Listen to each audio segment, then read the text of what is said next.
हम्म।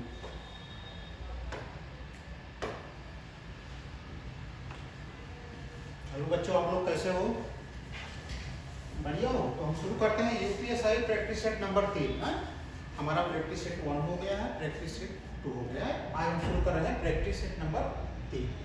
बच्चों देखो, यूपीएसआई का जो पेपर है वो 13 और 14 मार्च को है, इसलिए आप जितना जल्दी हो सके आप प्रैक्टिस सेट लगाते रहिए, जिससे आपको कॉन्फिडेंस रहेगा। क्योंकि एग्जाम मुश्किल से आपको बचा है, जो मुश्किल से कितने दिन बचा है आपको, मार्च में है, तो मुश्किल से आपके पास ये मान के चलो, आज कितना तारीख हो गई, आज 12 फरवरी, यही मान आपके पास 20 दिन का समय है, 20 दिन का टाइम। तो बच्चों हम शुरू करते हैं। आप हमारे YouTube चैनल के साथ जुड़ जाइए और प्रैक्टिस सेट नंबर 3 का पहला क्वेश्चन देखिए दोस्तों। देखिए पहला क्वेश्चन क्या है बताइए आपको। एक क्वेश्चन बहुत इंपॉर्टेंट है। यूपीएसआई चाहे रेलवे एनटीपीसी हो, चाहे यूपीएसआई हो, चाहे रेलवे ग्रुप हो, चाहे यूपी कांस्टेबल। देखो, रवि और सुरेश एक ही समय पर स्टेशन एक्स और वाई से एक दूसरे की ओर चलना शुरू करते हैं। ठीक है, ये दोस्तों एक्स है, वाई। ठीक है, एक्स की तरफ वाई की तरफ जा रहा है, तो वाई एक्स की तरफ आ रहा है। कोई दिक्कत नहीं सर, कोई दिक्कत नहीं है। एक दूसरे से मिलने के बाद वह क्रमशः 4 घंटे और 9 घंटे अपने गंतव्य पर पहुंचते हैं। तो एग्जामिनर कह रहा है दोस्त, एक्स 9 घंटे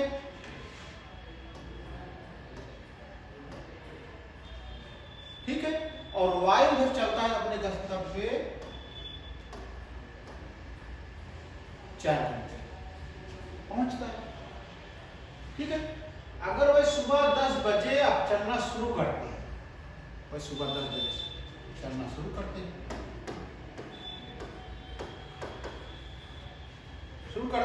तो वह किस समय पहुंचेंगे? दोस्तों इसमें मैं आपको एक ट्रिक बता दे रहा हूं। बेशक लैंग्वेज बहुत ज्यादा दिया है, लेकिन मैं आपको एक ट्रिक बता रहा हूं। जहां चलना शुरू करते हो, ठीक है, कितने समय मिलेंगे, किस समय मिलेंगे, ये जहां दिया हो आपको, वहां पे कुछ करना नहीं है। आपको जो टाइम है उसका आप मल्टीपल करके आप वर्गमूल निकालना। मेरे कहने का मतलब है दोस्तों, एक्स का कितना दिया है 9, वाई कितना दिया है 4। ठीक है, अब सारे बच्चों को मालूम होना चाहिए 9 4 36 होता है नहीं, और 36 का वर्गमूल क्या हुआ दोस्तों, 6 गुणे 6 अर्थात 6 आ गया। ठीक है, अब कब शुरू कर रहा है वो चलना, 10 बजे।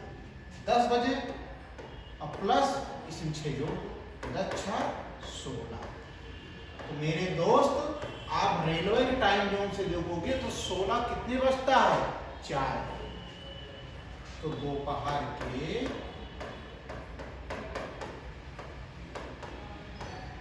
4।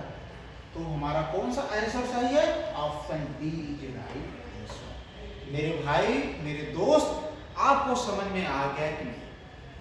अगर आपको समझ में आ गया हो तो वीडियो को लाइक करो, सब्सक्राइब कर दो। जितना जितना दूसरे बच्चों को आप शेयर करोगे उनको भी फायदा मिलेगा। ठीक है दोस्तों, समझ में आया कि नहीं? जहां मैंने आपको हिंट बता दिया कि जहां चलना शुरू कर देते हैं या किस समय मिल रहे हैं, वहां पे कुछ नहीं करना है आपको। जो उनका टाइम हुआ है उनको मल्टीपल करके उनका वर्गमूल निकाल लो। उसके बाद जो समय आ जाए, कितने बजे प्रारंभ करते हैं वही जोड़ करके आप अपना आंसर। ठीक है, समझ में आए बच्चों? अब हम चलते हैं अगले क्वेश्चन की तरफ। देखो अगला क्वेश्चन क्या कह रहा है, बहुत इंपॉर्टेंट क्वेश्चन है।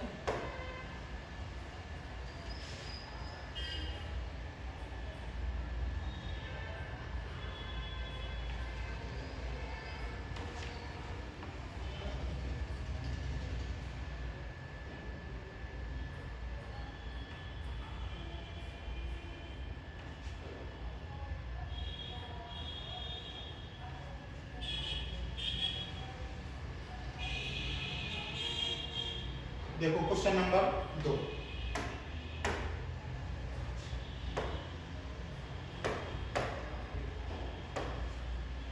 यक्स और वाई रुपए 480 के भुगतान के लिए काम करते हैं, ठीक है, कोई दिक्कत नहीं। यक्स अकेला उस काम को 45 दिन में कर सकता है। तो सबसे पहले दोस्त इसमें जानो मेरे भाई कि 3 लोग हैं, यक्स है, वाई है, ठीक है। यक्स अकेला उस काम को 45 दिन में कर सकता है। तो मेरे भाई यक्स कितना कर रहा है? 45 दिन में, ठीक है। जबकि y अकेला उसको 60 दिन में कर सकता है। y कितना कर रहा है मेरे दोस्त?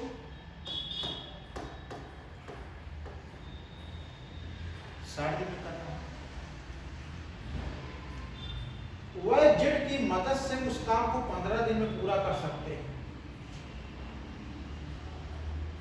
वह जेड की मदद से, इसका मतलब क्या है दोस्तों? x है, y है प्लस जेड है, तीनों मिलकर के वो 15 दिन में कर रहे हैं।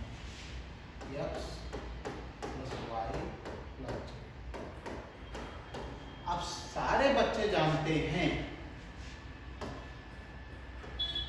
45, 60, 15 का जो एलसीएम होगा क्या होगा? 180। जिन बच्चों को एलसीएम नहीं आए वो हमारा YouTube पे जा करके हमारी प्ले लिस्ट में एलसीएम एससीएम मैंने पढ़ा रखा हूँ, आप उसको जरूर देख लीजिए जिससे चीजें क्लियर हो जाए, ठीक है। तो मेरे दोस्त 45, 60, 15 का जो एलसीएम आया वो 180 आया। अब इसकी जो कार्य क्षमता निकालोगे तो 45 में 180 भाग दोगे तो 4 आ जाएगा। इफिशियंसी क्या होगी मेरे दोस्त? इफिशियंसी। किसकी? यक्स की इफिशियंसी, कार्य क्षमता कितनी है? 4। 60 को 180 भाग दो करोगे 3 बार जाएगा। तो y की कार्य क्षमता कितनी हो गई? 3। अब मेरे दोस्तों इसमें x plus Y plus Z की कार्य क्षमता तीनों मिलाकर के कितनी हो जाएगी मेरे दोस्तों? 12। क्योंकि 15 में 180 भाग देंगे, 180 में 15 से भाग देंगे तो 12, ठीक है। अब कह रहा है जेड को उसके काम के लिए 200 रुपए मिलते हैं, ठीक है, पैसे कोई दिक्कत नहीं। जेड अकेला उस काम को कितने दिनों में पूरा करेगा? तो दोस्तों मेरे यहाँ पे जेड का मान पूछ रहा है, इसका मतलब क्या हुआ? ये जो दोनों जो कार्य क्षमता है दोनों जोड़ करके 12 में घटा देंगे तो हमारा जेड की कार्य क्षमता आ जाएगी। तो जेड की कार्य क्षमता मतलब 12 ऋण 3 प्लस 4, 4 प्लस 3 मेरे दोस्त 12, 4, 3, 7 कितना आ जाएगा मेरे दोस्त? 5। ये किसकी क्षमता आ गई? जेड की। तो कह रहा है कितने दिनों में कर सकता है? जेड का काम कितना दिन है मेरे दोस्तों? 180 है। तो एक दिन का काम कितना हो जाएगा दोस्तों? 180 में आप 5 से भाग दोगे तो 5 यहीं 15 और 5 छन, तो टोटल जो आ गया 36 सेकंड। ये आप लोगों को समझ में है कि नहीं? आप बता दीजिए। 3 नृत्य थे एक्स वाई जेड। एक्स 45 दिन में करते हैं, वाई 60 दिन में करते हैं। X plus Y plus Z मिलकर के 15 दिन में कर सकते हैं। हमने इसका कार्य क्षमता निकाल लिया, एक्स का 4 आ गया, वाई 3 आ गया, अब तीनों निकाल लिया 12 आ गया। अब हमें समझ रहा है जेड की कार्य क्षमता क्या होगी? जेड का मतलब क्या होगा? दोनों को जोड़ करके 12 में घटा देंगे तो हमारी जेड की कार्य क्षमता कितनी आ गई? 5। यही 5 180 दिन का है तो एक दिन का काम क्या हो जाएगा? 180 5 से भाग दे दिए, हमारा 36 डेज आ गया जो जेड का काम। तो इसका मतलब क्या है? जेड 36 दिनों में काम पूरा करेगा। तो मेरे भाई अगर ये सवाल आपको समझ में आ गया हो तो आप वीडियो को लाइक और सब्सक्राइब जरूर कर देना। बहुत इंपॉर्टेंट क्वेश्चन चल रहा है आप लोग यूपीएसआई प्रैक्टिस, यूपीएसआई के लिए मेरे दोस्त, यह यूपी कांस्टेबल और यूपीएसआई के लिए रामबाण क्वेश्चन है, सारे पीआई के क्वेश्चन हैं। इस टाइप के क्वेश्चन हूबहू आएंगे आपको, तो आपको समझना बहुत जरूरी है। हम आगे चले बच्चों, चलो हम चलते हैं अगले क्वेश्चन पे मेरे भाई। देखो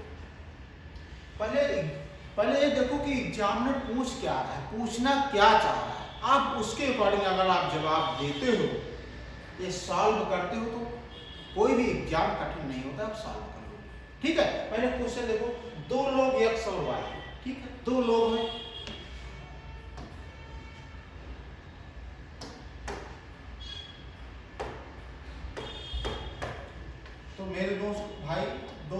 एक्स वाई। ठीक है, एक बिजनेस में कर सब 15,400 रुपए। एक्स का कितना कर रहे हैं मेरे भाई? 15,000 कितना कर रहे हैं। वाई कितना कर रहा है? 11 कुछ जो पैसे दिया है मेरे दोस्त। ठीक है, रुपए की राशि निवेश करते हैं, यानी एक्स का पैसा ए है, वाई पैसा है। वह लाभ का 40% हिस्सा आपस में बराबर बांटते हैं। लाभ का जो आता है 40% हिस्सा बांटते हैं। ठीक है, और बचा हुआ लाभ अपने निवेश के हिसाब से बांटते हैं। यानी बचा हुआ, यानी कोई चीज अपने 100% होती है, उसमें 40% लाभ को बांटते हैं, तो 100 में 40 घटा दोगे मेरे भाई, कितना आ जाएगा? 60%। अब देखना तो मेरे दोस्त 3 0 3 0 कट जाएगा कि नहीं? जी सर, कट जाएगा। ठीक है, 11 दहम्मा 110, 11 का नाम 11, 11 का 44, इसको छोटे छोटे टर्म में काटो तो 2 सर 14, 2 पंचे 10। तो हमारा कितना आ गया मेरे भाई? 7 और 5 इसका अंतर क्या होगा? 2। ठीक है, यह 2 किसके बराबर है मेरे दोस्त? लाभ निवेश में बांटते, यदि एक्स का वाई से 25-20 रुपए अधिक प्राप्त करता है, यानी जो डिफरेंस है किसके बराबर है? 25-20 के। तो कितने गुना है मेरे दोस्तों? 1 2 दूना 4, 2 6 12, 1260। ठीक है, अब मेरे दोस्त 7 और 5 का ऐड कितना हो जाएगा? 12। अब ध्यान से देखना है यहीं पे, ये 1260 है बटे किस पे है मेरे दोस्तों? 60% पे, अब गुणे इस पे टोटल 12। ठीक है, अब इसको सॉल्व करोगे मेरे भाई, 1260 गुणे 12, इस 60% का मतलब होता है 60% का मतलब क्या होता है मेरे दोस्तों? 60 बटे 100। ठीक है, तो 100 ऊपर चला जाएगा और 60 नीचे चला जाएगा। 0 0 कट गया, 6 दूना 12, तो 2 6 12, 2 दूना 4 5, 2 दूना 4 भाई, 2 6 12, 2 दूना 4 5, 2 1 2 डबल 0। ठीक है, यही तो आएगा मेरे भाई, यही तो आना चाहिए। 1260 तो 6 दूना 12,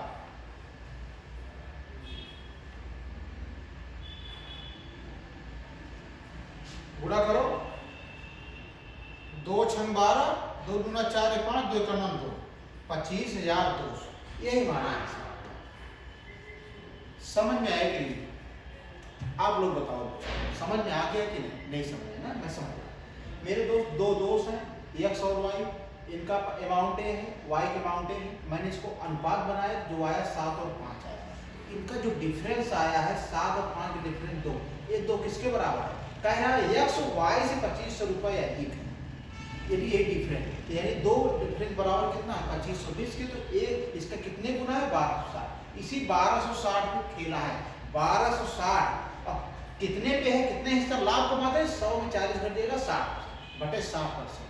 अब टोटल कितना है? 7 5 12 है, 12। 60% मतलब क्या होगा? 60 बटे 100, तो 1260 गुणे 12 60, और 100 ऊपर चला जाएगा। जब इसको मैंने काटा बेटा तो आ गया 25,200। यही हमारा आंसर हो गया, यानी कुल लाभ कितना हो गया मेरे भाई? 25,200।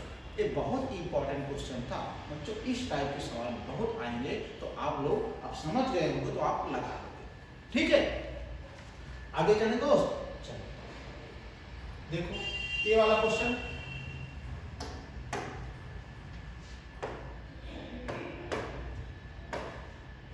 कोई व्यक्ति अपने बेटे बेटी और अपनी पत्नी के नाम इतना रुपए की साधारण ब्याज पर इस प्रकार निवेशित करता है। ठीक है, तो दोस्त यहाँ पे इस तरह सवाल में 3 लोग हैं। क्या है? सन है, डॉटर है, वाइफ है। ठीक है, 10,000 इतना पैसा साधारण ब्याज पर इस प्रकार निवेशित करता है कि उन्हें 3 4 5 साल बाद समान ब्याज मिलता है। तो इसका मतलब क्या हुआ मेरे दोस्तों? सन का कितना दिया है? 3, डॉटर का कितना दिया है? 4, और वाइफ का कितना दिया है? 5। इस तरह दिया है। यदि ब्याज दर 5% वार्षिक हो तो पत्नी के लिए निवेश की गई धन। अब देखो ऐसा कैसे बच्चों, जब ये फंक्शन आ जाए तो सबसे पहले आप अनुपात निकालोगे। अनुपात कैसे निकालोगे, सारे बच्चों को मालूम होना चाहिए अनुपात कैसे निकलेगा। इसको आप दबा लो, 4 पंचे 20, ठीक है। आप इसको दबा लो, 3 और 5 15। आप इसको दबा लो, 3 4 12, ठीक है। 20 15 12 जोड़ो कितना आ जाएगा, 5 2 7 47। तो मेरे दोस्तों ये 47 किसके बराबर है, टोटल धनराशि 0575। कितने गुना है दोस्तों, अब भाग दे लो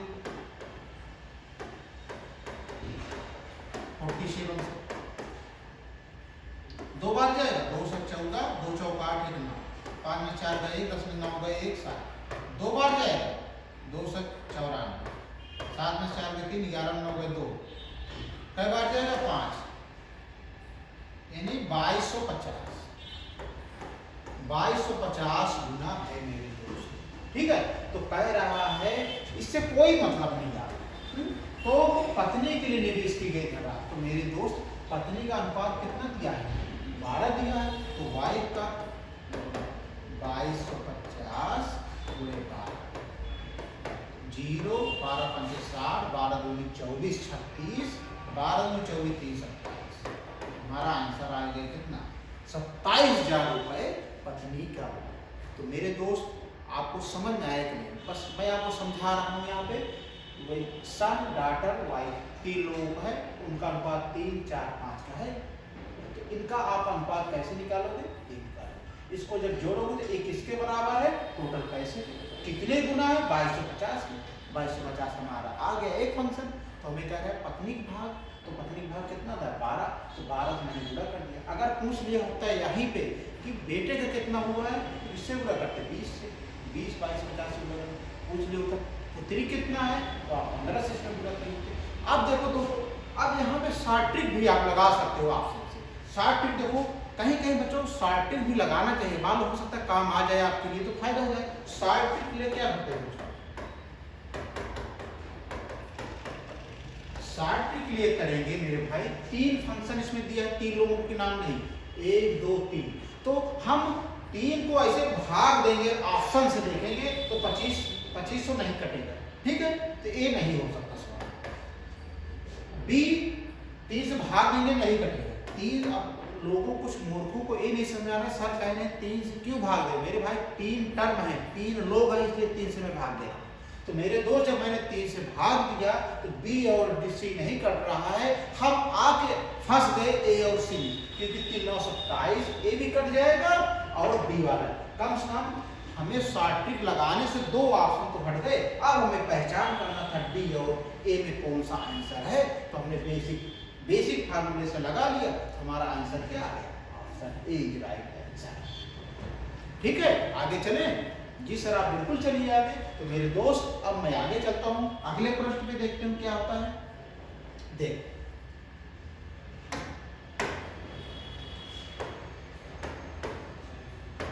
ध्यान से पढ़ना, यह इंपॉर्टेंट क्वेश्चन है, बहुत अच्छे क्वेश्चन है। इस तरह के क्वेश्चन अधिकतर पूछे जाते हैं दोस्त। एक हॉस्टल में 50 स्टूडेंट हैं, ठीक है। यह स्टूडेंट की संख्या 10 बढ़ जाती है, कोई बात नहीं। तो रखरखाव खर्च में 40 रुपए प्रतिदिन बढ़ जाता है, जबकि हर व्यक्ति पर औसत रखरखाव पर 40 रुपए कम हो जाता है। तो हॉस्टल का प्रत्येक दिन का मूल रखरखाव खर्च कितना होगा। तो मेरे दोस्त माना मूल औसत रखरखाव खर्च 1 रुपए। तो कितने स्टूडेंट है बच्चों, 50। तो 50 गुणे 1, 50 गुणे 1। अब कितना, तो रखरखाव का 40 रुपए प्रतिदिन बढ़ जाता है। कितना बढ़ जा रहा है, कितने रुपए रखरखाव खर्च में, 40 रुपए प्लस 40 रुपए बढ़ता है, ठीक है। यदि स्टूडेंट की संख्या 10 बढ़ जाती है तो नीचे कितना बढ़ रही, 50 पहले थे स्टूडेंट और 10 बढ़ गए। ये बराबर हो जा रहा है मेरे दोस्तों, जबकि हर व्यक्ति पर औसत रखरखाव खर्च 4 रुपए कम हो जाता है। तो औसत रखरखाव कितना माने हैं मेरे भाई? ए माने हैं, इसमें 4 रुपए कम। ये समीकरण बना दिए। इस टाइप के क्वेश्चन में इसी तरह समीकरण बनेगा बच्चों। जब ये समीकरण आप बनाना जान गए तो इस टाइप के सवाल आप लगा सकते हो। सबसे पहले इसमें माना औसत रखरखाव खर्च ए रुपए या एक्स मान, ठीक है। 50 स्टूडेंट 50 ए प्लस 40 रुपए बढ़ जा रहा है, इसमें हम 40 रुपए जोड़ दिए, बटे स्टूडेंट संख्या 10 बढ़ जाती है, पहले 50 थे अब 10 बढ़ जा रही है, यह बराबर औसत रखरखाव खर्च से 4 रुपए कम हो जा रहा है, बराबर रखरखाव से 4 रुपए कम हो जा रहा है, मतलब घटा दो। अब कैसे बनाओगे? 50 ए प्लस 40 बटे 50 10 60 बराबर ए माइनस 4। अब तिर्यक गुणा करो मेरे भाई, 50 ए तिर्यक गुणा इस तरह करते हैं, 1 से गुणा करोगे 40 बराबर 60 ए माइनस 6 24 240। जब इस तरह से फंक्शन आ जाए मेरे भाई तो ए एक तरफ कर लो, गिनती एक तरफ कर लो। मेरे कहने में 50 ए 60 इधर आ जाएगा तो माइनस 60 ए हो जाएगा बराबर माइनस 240 के, इधर जब जाएगा माइनस 40, 50 में 60 घट जाएगा माइनस 10 ए बराबर 240 माइनस 40 280 आ जाएगा, माइनस माइनस कैंसिल हो जाएगा, ए बराबर कितना हो जाएगा मेरे भाई? 280 बटे 10, एक 0 0 कट जाएगा तो हमारा एक मान आ गया, ठीक है। हमारा एक मान कितना आ गया? औसत रखरखाव खर्च कितना आ गया? 28 आ गया। कह रहा हॉस्टल का प्रत्येक दिन का मूल रखरखाव खर्च कितना होगा? हॉस्टल का प्रत्येक दिन का मूल रखरखाव मेरे भाई कितने हैं?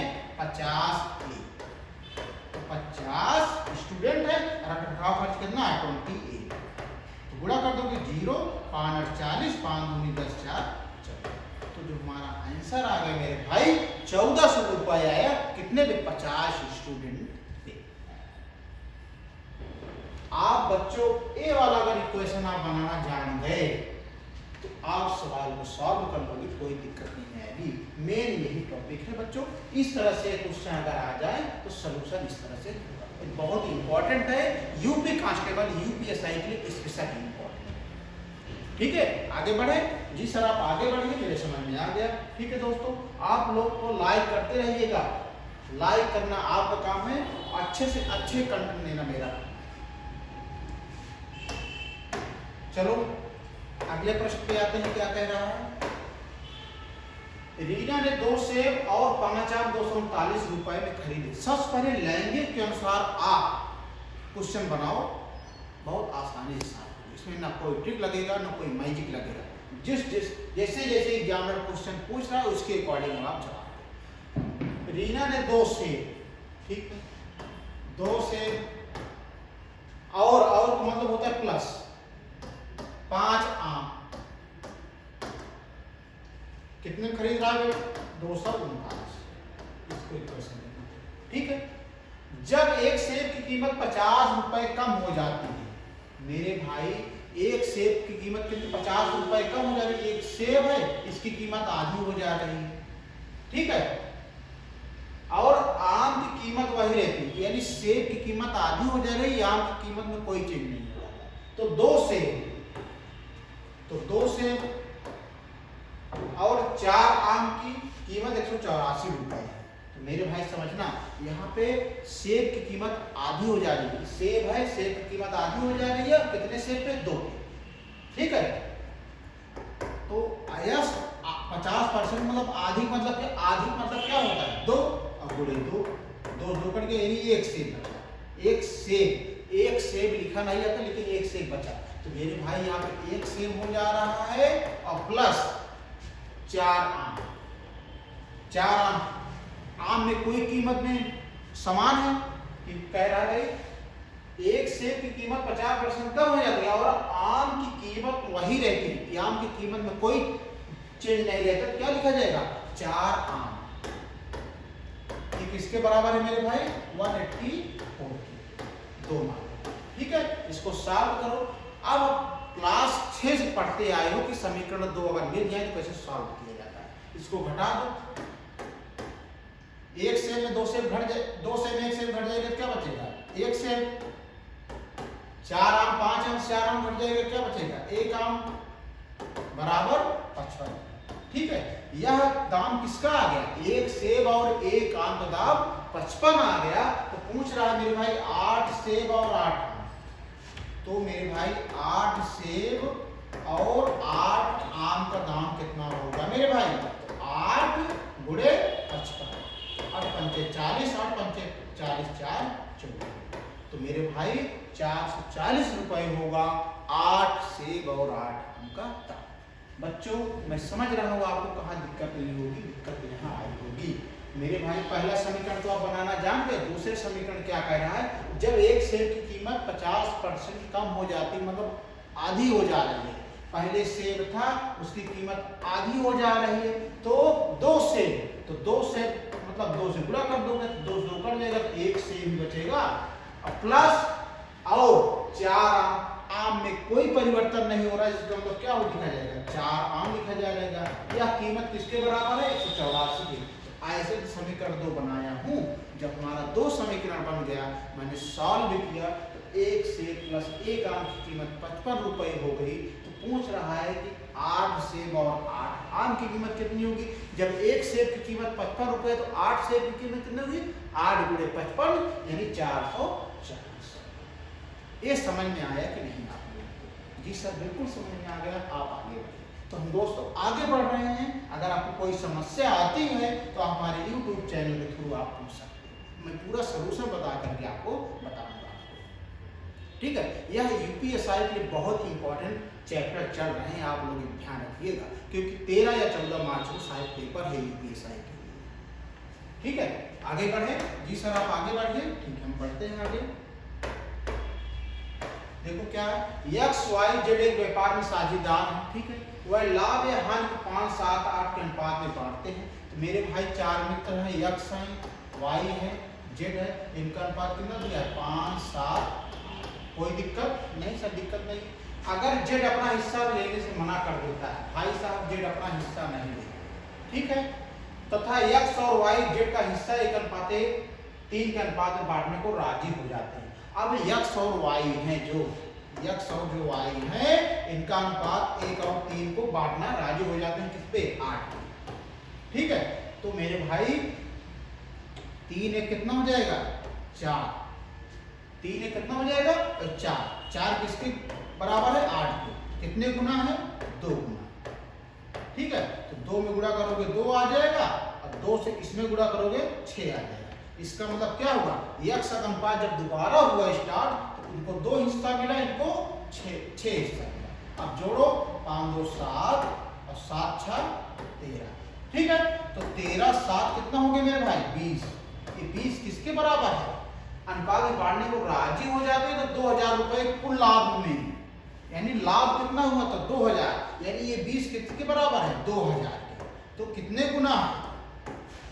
100 गुना। 100 गुना। तो कह रहा है x का हिस्सा कितना होगा? तो मेरे दोस्त x का हिस्सा कितना आया है? 7। तो 7 गुणे 100, 100 सत्ते 700। यही हमारा आंसर आ गया। किसी बच्चे को कोई दिक्कत नहीं होना चाहिए। फिर से ध्यान से देखो, 3 मित्र है x y z, इनका अनुपात दिया है 5 7। ठीक है, अब उसके आगे कह रहा है अगर जेड अपना हिस्सा लेने से मना कर देता, जेड भाई साहब अपना हिस्सा नहीं लेगा, ठीक है, जेड का हिस्सा नहीं लेगा, तो x और y का जो अनुपात है 1:3, इसको बांटना चाहिए। 8 को ही बांटना चाहिए, तो 3 1 4 हो गया। ये 4 किसके बराबर है? 8 के। कितने गुना है? 2 गुना। तो इनका 2 गुना है, 1 अनुपात निकल गया, तो इनका अनुपात जो क्या है? 2 का नाम 2 और 2 3 6। ये 2 x का आ गया दोबारा और y का आ गया 6। इसको जोड़ा, 5 2 7 7 6 13।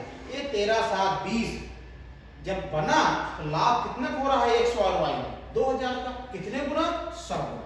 पूछ रहा है कि x का हिस्सा कितना आएगा? मेरे दोस्तों x का अनुपात कितना है? 7 है।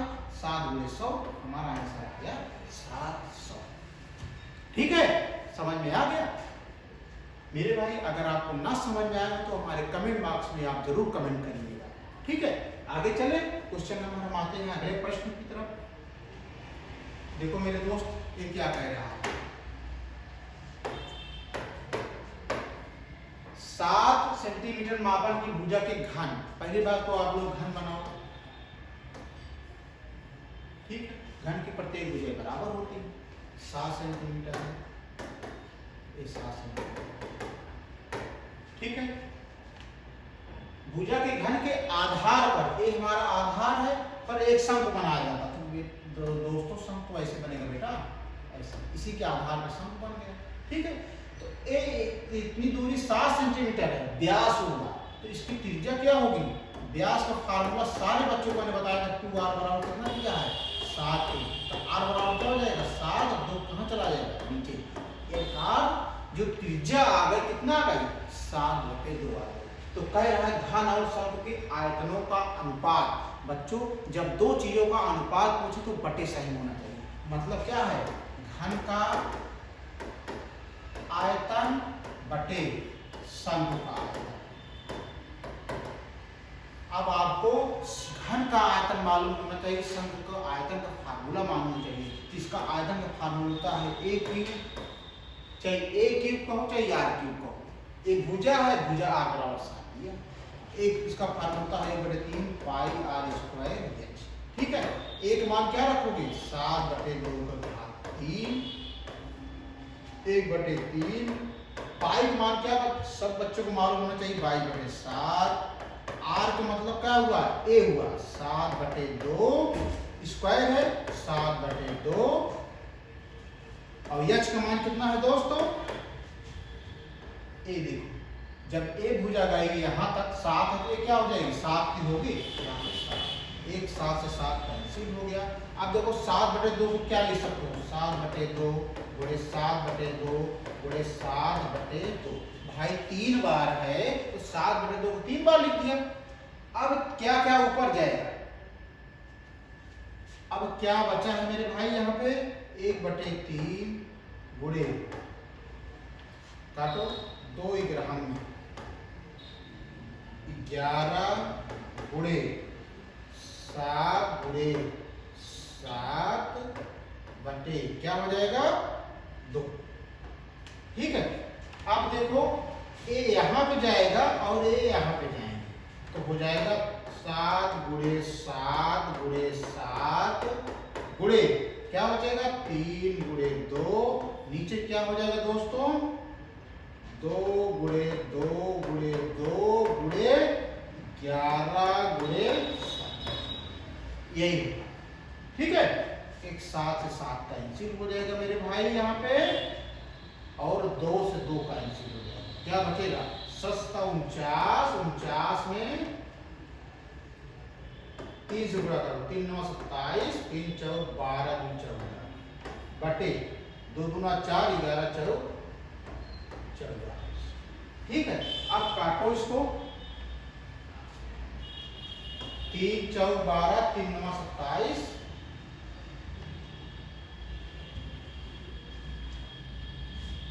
मेरे दोस्त आप इसको सॉल्व करोगे ना तो आंसर आ जाएगा 22/21। कहीं मिस्टेक हुई है, आप लोग सॉल्व कर लेना इसको, हाँ